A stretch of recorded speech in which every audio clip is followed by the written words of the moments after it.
nëse prindërit më njëherë orientohen për t'i ndalur fëmijët e tyre në këtë proces, në këtë varësi, themi, të rrjeteve sociale, sa vështirë është, çfarë mund të pritet nga kjo?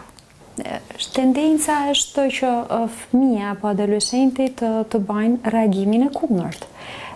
Askush nuk ka qejf. Të shkojë tek e ndaluara? Patjetër, molla e ndaluar është ka governu botën në fakt. Jena këtu në saj molle të ndaluara. Pra, joja është në fakt një shtys e heshtun drejt konsumimit apo drejt varësive.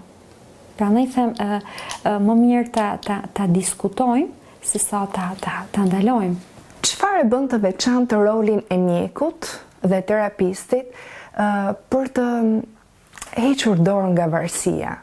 Se ndoshta tani më shpesh thuhet është dorëzuar, nuk është më ai që po drejton veten, por është varësia që po drejton personin. Shpeshherë mjeku është personi vetëm që e ndihmon individin për mundi kuptum.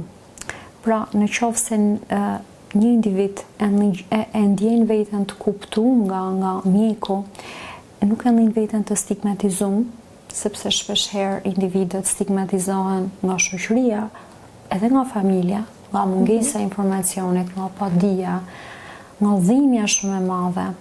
Dhe të gjitha këto që individi nuk i gjen në ambientin përreth, në ambientin ku u smur, uroj fort si mjeke që t'i gjejnë tek mjeku, pra suporti pa kushte, por duke vendosur kufi. Pra shumë e rëndësishme pa kushte, por me kufi. Dhe pa stigën, por me mbështetje emocionale.